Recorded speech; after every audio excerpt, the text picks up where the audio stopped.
All right, what's up, everybody? Welcome back to the Tat2d Preacher Podcast. This is episode number 60. Hope you are all doing awesome today. So in this episode, it's going to be a bit different than one that I have done in the past. We're going to be talking about, and I'm not sure exactly how I'm going to title it, but we're going to be talking about the effects, the negative effects that being promiscuous can have on you.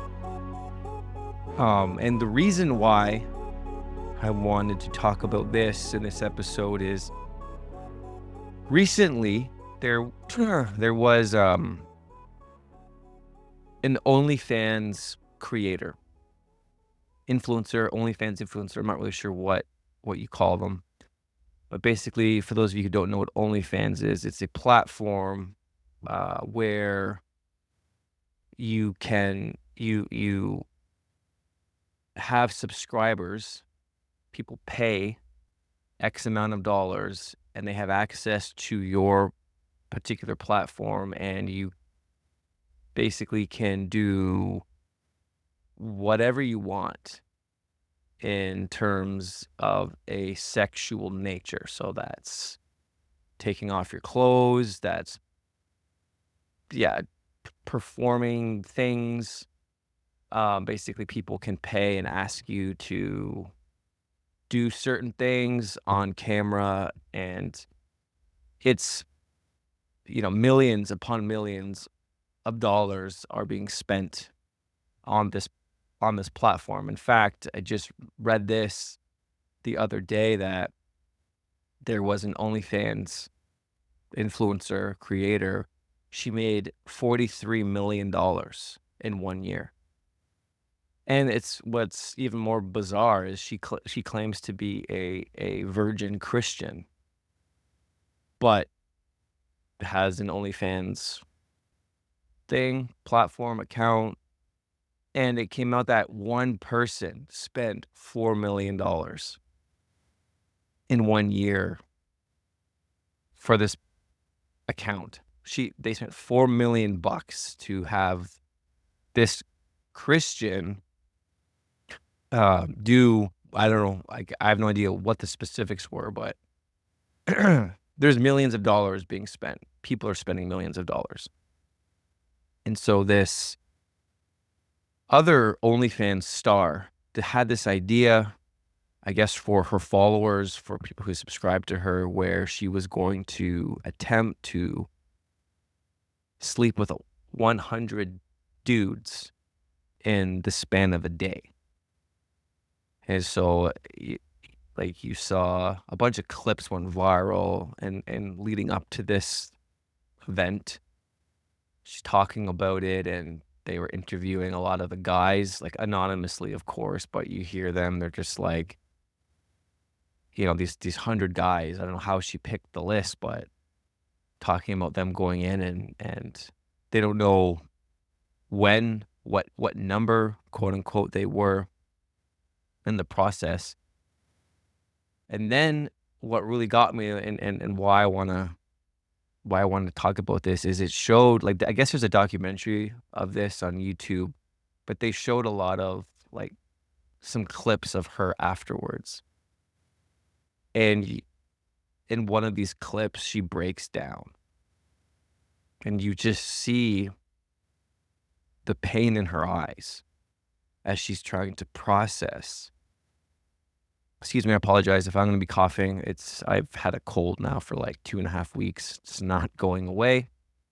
And so my throat is shot. So I'm not going to be editing out every single one of these coughs because that'll just be annoying. So you have to deal with a cough. But you saw in her eyes just the pain as she was breaking down, processing what just happened. And she was just saying, she doesn't know how to really explain it. And as she's just talking, she's just crying. And so for me, like when I saw that, it it broke my heart.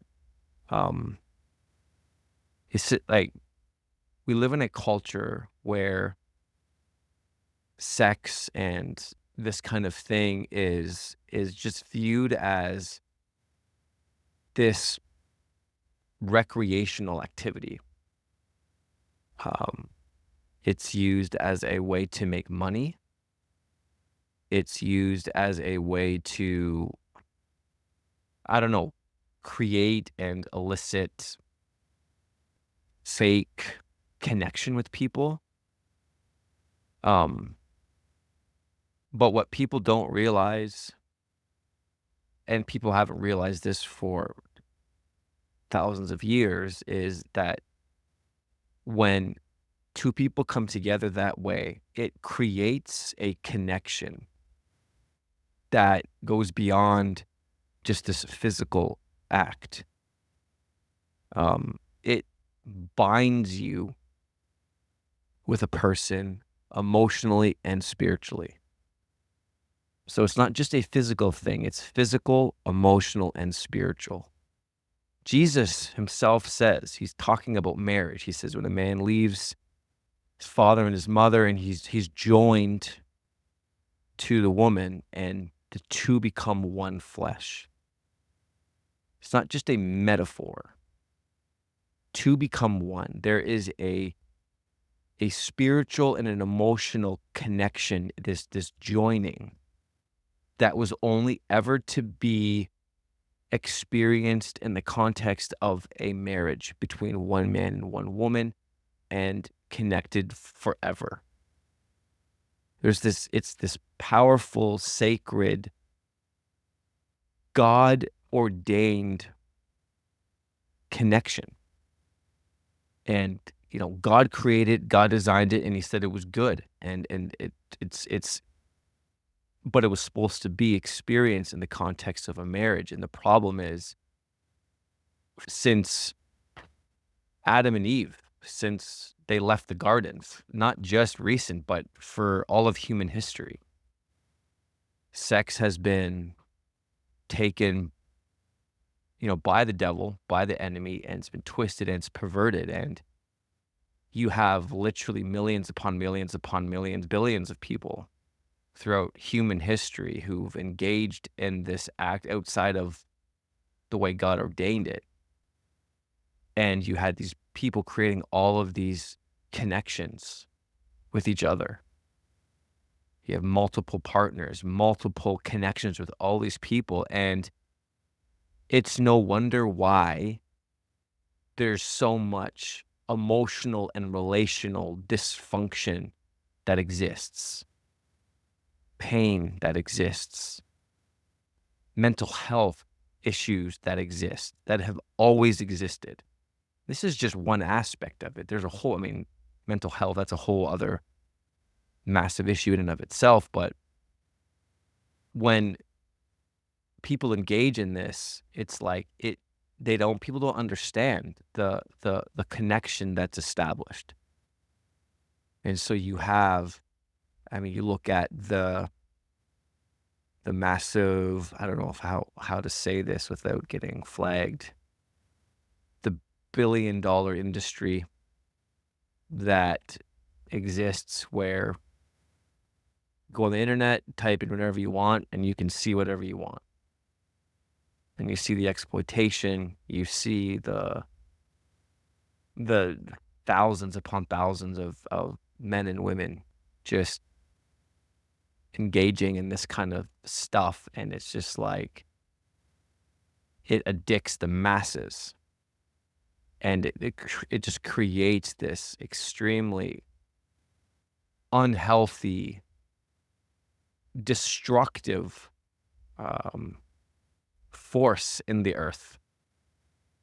And so when I saw, she's just the most recent example because it went viral, but the look in her eyes when she was just processing what had happened and the pain that's there, the trauma, that the emotional destructiveness that's going to come from this is it's only Jesus is going to be able to help fix that.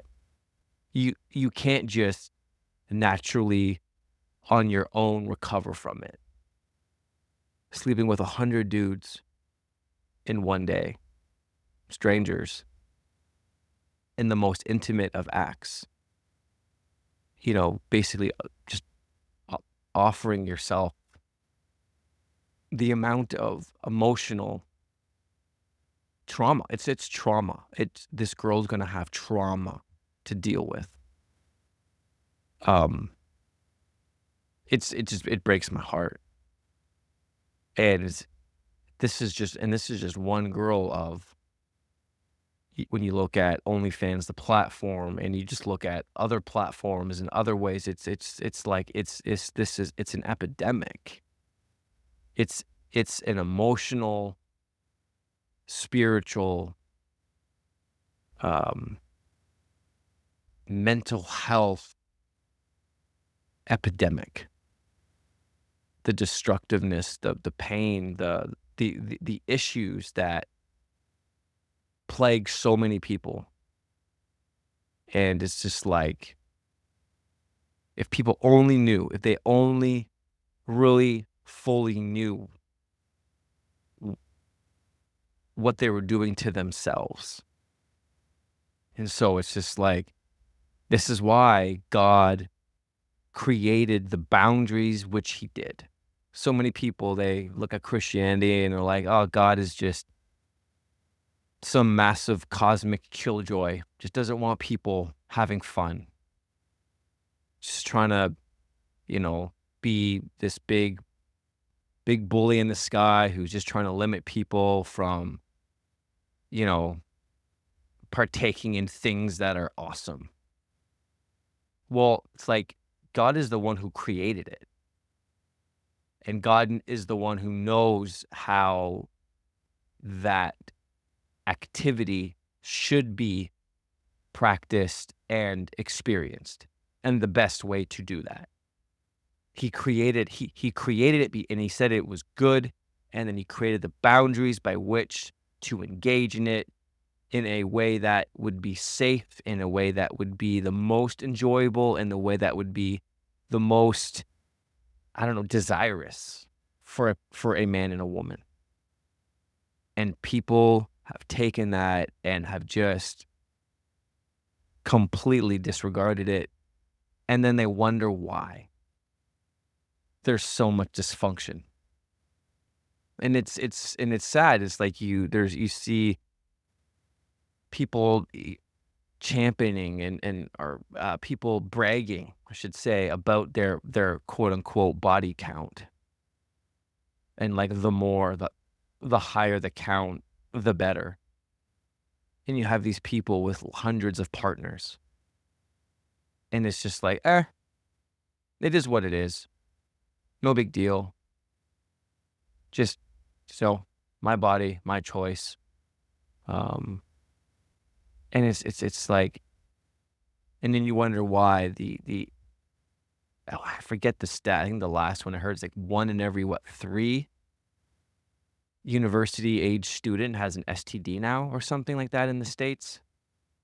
And it's just like, not only, so it's just like, you have physical consequences, and then you got emotional consequences, and you got spiritual consequences. And it's just like, it's just causing so much trauma and pain to people.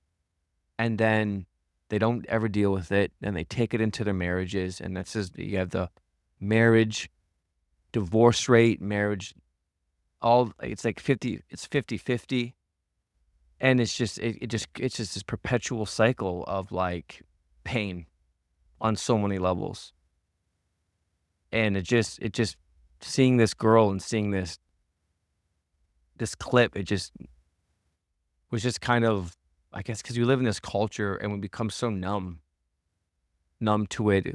We hear about it so often, we see it so often, that we just doesn't have an effect on us. But like, it caused me to just stop and just take a look at, like, wow, like, this is what this girl was so she wanted, and she was excited about doing it, and it was this huge thing, and it's like there was a whole crew of people who helped her with this. This is a huge event, and it's just like, do people not like, what are they thinking?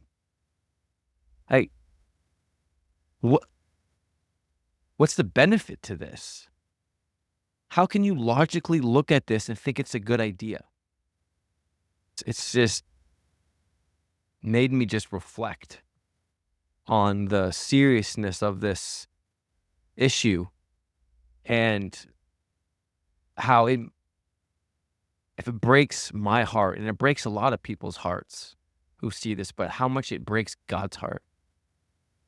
You know, we can't even imagine when he, because God's everywhere. He knows everything. He sees everything. I mean, he created this person, and watching her destroy herself, it's got to break his heart in a way that we can't even process. And I don't know. People have to understand that it's just not just fun and games. Like, it's not just this recreational thing. It's not cool. Like, it's not this, I want to be culturally relevant, so I'm going to start selling myself. I'm going to, I don't know what, for fame, for money. Is it worth it? Even this quote unquote Christian virgin OnlyFans creator made $43 million. It's like the emotional issues that she is going to have. And right now, maybe she's blind to it, or maybe when she lies in bed at night, she looks at the ceiling before she falls asleep. Maybe it hits her then. And so you just spend your time trying to suppress it, try to rationalize it, but like exposing yourself and all of that, and all that entails, and for the purposes of people watching and paying you to do it, just the level of pain, and the level of emotional destruction it's huge. And so it's like only Jesus can help them. I don't think you can just go get just some generic psychological help. I think it's a God thing, because it's deeper. It's not just physical. It's not just mental. It's spiritual stuff. So the Apostle Paul, when he's talking about sexual sin, he equates it as being different than other sin. Yeah, all sin before God is sin. God hates it all, and Jesus, like, all sin put Jesus on the cross.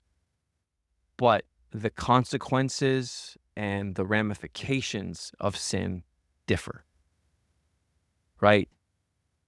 You unalive somebody has a different consequence, than if you tell a lie. And Paul says it. He's like, man, when it comes to sexual sin, it's different, because it's like you're doing something to your body. Your body is a temple, and it affects you different. And this is what all of these creators, OnlyFans and on other platforms, and the whole P industry that's out there, all of it, it's doing something. It's causing yourself there are consequences that they're not aware of. And it's destructive beyond their understanding. And it's at this point, it's only God. Like, only God is the one who's going to be able to help heal them. There's so much healing that needs to take place.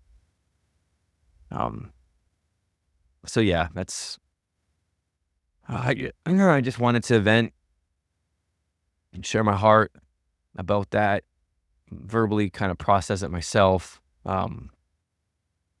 Because there's just so much pain out there, and there's so much healing that needs to take place, and people just don't even realize it. So yeah. Well, that's it. This is just a quick episode, shorter episode. Thanks so much for listening or watching. Let me know down below any of your thoughts, your comments about this, and yeah, we'll see you all in the next episode. Much love. God bless.